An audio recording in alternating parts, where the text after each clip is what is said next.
Austin Kleon. Keep going. 10 ways to stay creative in good times and bad. If you do creative work in your personal or professional life, there are good days and bad days, not to mention weeks, months, or even years. Sometimes you feel full of inspiration, confidence, and love for what you do. But other times, you feel completely the opposite way. Uninspired, doubtful, and disillusioned with your work. When you're going through one of these dry spells, the experience can be agonizing. You might find yourself hitting your head against a proverbial wall over and over again. In your darkest moments, you might even feel tempted to give up on your work. In times like these, you need to find a way to keep going. And that's what these blinks are all about. By diving into them, you'll learn a wide variety of tips and techniques for re-sparking your creativity when it flickers or fades, along with ways to keep the flame alive and get your creative fire roaring. Before we begin, we publish new content every week. So, be sure to subscribe to our channel and ring the bell to get notified about our latest extracts. Establish a routine to make sure you show up for your work, regardless of how creative you're feeling. Let's start with a healthy dose of realism. No matter how many tricks you put up your sleeve, you're always going to experience ups and downs in your creative work. You can promote the ups and mitigate the downs, but your creativity is still going to ebb and flow. You can influence it, but you can't control it. What you can control is whether you show up for your work, ready to receive the current of creativity that comes your way, regardless of its strength.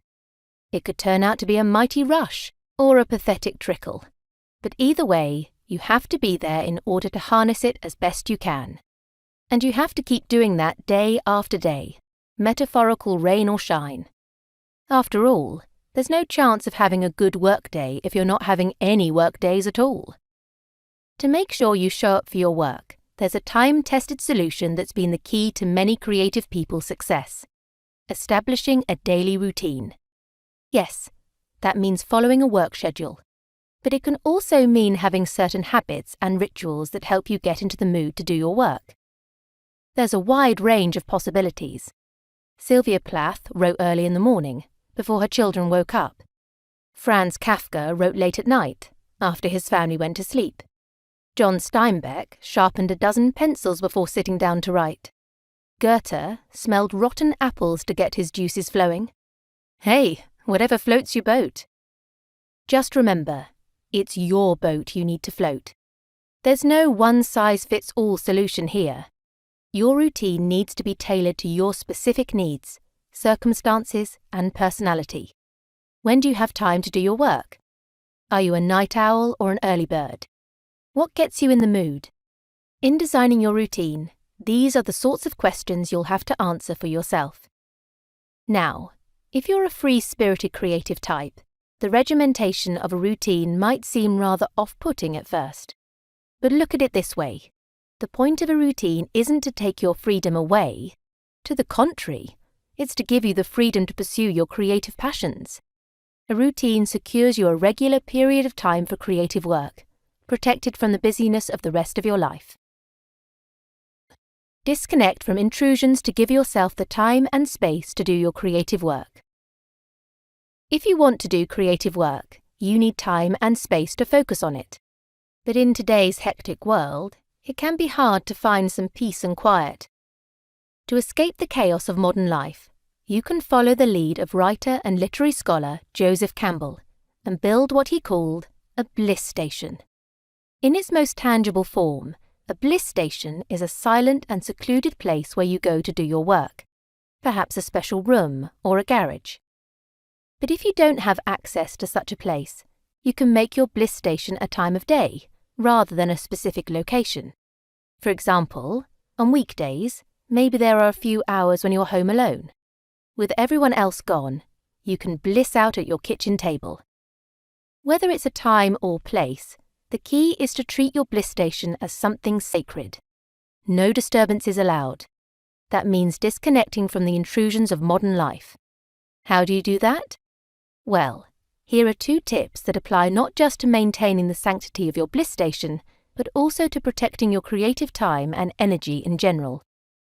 First up, embrace airplane mode. Not just as an option on your smartphone, but as a state of being. Think about it this way.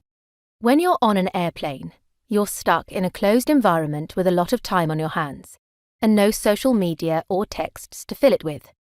That makes it a great place to think and work. But whether you're sitting on a train or in a waiting room, you can recreate the same effect by popping in some earplugs and putting your phone on airplane mode. While you're in airplane mode, you'll be blissfully unaware of all the horrible headlines that fill the news these days. That brings us to the second tip, which is to disconnect from the news for at least part of the day, especially first thing in the morning. There are so many more uplifting ways to start your day. Walking, reading, listening to music, playing with your kids. The list goes on and on. Remember, you can always catch up on the news in the evening or on a designated day of the week. That way, you can stay informed without feeling bummed out all the time. To support your creativity, harness the power of making lists, tidying, and sleeping. To protect your creativity from the hecticness of modern life, you're now armed with a bliss station and some healthy habits of disconnection. In this blink, we'll look at some other simple things you can do to lend some order to the chaos around you, and maybe get some inspiration in the process. The first is to make lists. There's the classic to-do list, but there are many other possibilities. The visual artist David Shrigley keeps a list of things he wants to draw. That way, when it's time to work, he's never at a loss for ideas of what to draw next. The writer, Stephen Johnson, keeps a list of ideas to come back to someday, and he reviews it for inspiration every couple of months. And the English rock band, The Wire, define their artistic vision by writing a list of things they wouldn't do. Solos, rocking out, and ending songs on choruses, for example. The next tip is one that you've probably heard a lot about lately. Tidying. Now, tidiness guru Marie Kondo's war on clutter notwithstanding, some messiness in your workspace is okay. In fact, it can even be helpful. After all, creativity is all about making unusual connections between seemingly unrelated things. By leaving your work materials randomly strewn all over the place, you might end up with some inspiring juxtapositions. But there comes a point when a mess becomes too messy. You know you've reached it when you have a hard time finding the tools you need to do your work. As a rule of thumb, your materials can be a jumble, but your tools should be organized. With this limited objective in mind, tidying can be a great backup activity to do when you're feeling blocked. It'll give your body something to do, which might loosen up your mind, and it might even spark some inspiration. For example, you might rediscover an unfinished piece of work that gives you an idea. To open yourself up to this possibility, tidy up slowly and reflectively, contemplating each item you come across. Finally, don't just tidy up your workspace, also tidy up your brain. How? Simple. Take a nap. While you're sleeping, your cerebral spinal fluid washes away toxins from your brain cells. When you wake up, you'll often find that your mind not only feels refreshed, but has also arrived at new ideas. In tapping into the power of a good nap, you'll be joining good company. Famous practitioners of the art of napping include the Coen brothers, Philip Roth, and Salvador Dali. To protect your creativity, avoid monetizing it entirely or becoming too obsessed with popularity. Do what you love. Many of us have internalized that often repeated message, and it's become one of the main career aspirations of our time. If you haven't already achieved it, imagine landing a job where you get paid to pursue your creative interests. Or imagine being able to support yourself by selling your work online. To many people, those scenarios sound like dreams come true. But truth be told, turning your passion into your main source of income is one of the easiest ways of turning it into something you hate. When your livelihood is on the line, you're no longer just doing your work for the joy of it. Now you're also doing it to keep a roof over your head. And that's a lot of pressure to put on your passion. It can end up spoiling the joy. To avoid this pitfall, consider having a day job and pursuing your creative work in your spare time. If you still want to do what you love for a living, mitigate the risk by resisting the temptation to turn your entire creative output into an income stream. Make sure you're always doing at least a small amount of creative work purely for the love of it. But money isn't the only external reward that can undermine your passion. You can become just as narrowly focused on accumulating followers, likes, shares, comments, website visits, and other online metrics. Here, too, the solution is to shield yourself. From time to time, ignore the metrics, at least for a little while. For example, if you post your work on social media, wait a week before checking how many likes or comments you receive. Finally, here's a simple but powerful way to reconnect to your creativity on a pure level, unaffected by money or popularity: gifting. Every once in a while, do something creative just for the sake of giving a gift to someone else, whether it's a friend, family member, or online follower. For example, when he was feeling down about his work, the author would make a robot collage out of magazine cutouts for his 5-year-old son. Then his son would make a robot collage for him, and they'd keep making and passing robots back and forth. To this day, those robots remain some of his most treasured creations. And hey, you never know. A gift can end up spreading across the world. A. Milne's Winnie the Pooh, Astrid Lindgren's Pippi Longstocking, and J.R.R. Tolkien's The Hobbit all began as stories the authors created for their children. Focus less on being a creative person and more on doing creative things, and let go of the idea of arriving. In the previous blink, we looked at focusing less on measuring what you do and more on simply doing it. Now we're going to look at the problem with the ultimate measure of them all: whether or not you've arrived as an official writer, painter, filmmaker, or whatever you're aspiring to be. This is part of an unfortunate tendency to focus on the nouns rather than the verbs of creative work. For example, sculptor, dancer, and singer. All of those titles are nouns. The corresponding verbs are the actual activities of sculpting, dancing, and singing. Focusing on being a creative noun rather than doing a creative verb can be extremely counterproductive. Let's say your passion is painting. If you're focused on being a painter, you might end up waiting for someone to bestow that title upon you before you start painting in earnest, the very activity that would warrant the title in the first place. But the problems don't end there. Let's say you get your title, and now you think of yourself as a painter. Well, what about writing or sculpting? Those aren't things a painter would do. So, if you only conceive of yourself as being a painter, you might avoid writing or sculpting. As a result, you'll restrict your creativity. And here's the ultimate rub. Even if every critic and colleague on earth hails you as an official bona fide painter with a capital P, or whatever title you're craving, you're never going to really arrive as a creative person. That's because the journey of a creative life doesn't follow a linear path, beginning with a point A and ending with a point B. It's more of a never-ending circle. For instance, let's say you're a writer. Every day you sit down to write, you're confronted with the same basic task over and over again, filling the blank page in front of you with words. And as soon as you finish one piece of work, you're always confronted by the same question: what's next? That's as true for the most famous writers in the world as it is for the guy scribbling away in obscurity in his basement. And it's a truth that will never change. No matter how experienced or successful you become, there will always be another blank page to fill. The question is whether you'll show up to fill it. To reignite your creativity, reconnect with a sense of playfulness. All right, so you need to focus more on the verbs and less on the nouns of your creative work. But how do you actually do that? Well, if you want to take a masterclass on the subject, just watch some young children doing art. They're natural-born experts at valuing verbs over nouns. Not only could they hardly care less about being an official artist, but they often don't even care about the final product of their work.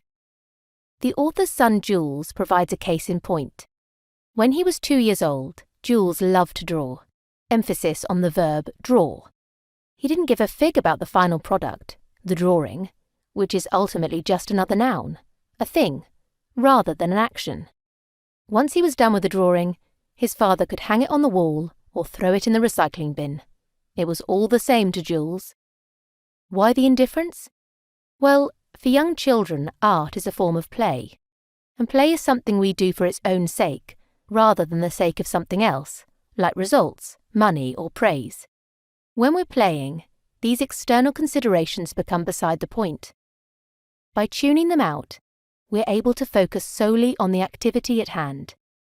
And when we're doing creative work, that means we're able to explore our ideas freely, without concern for what anyone else might think or how good the results might be.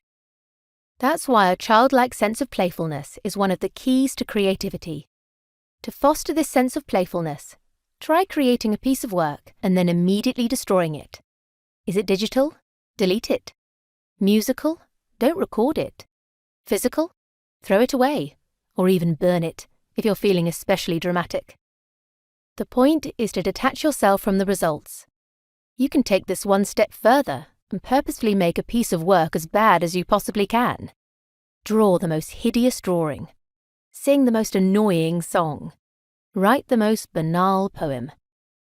Finally, if you really want to reconnect with your inner child, try playing with some actual children. Don't have any? Become one.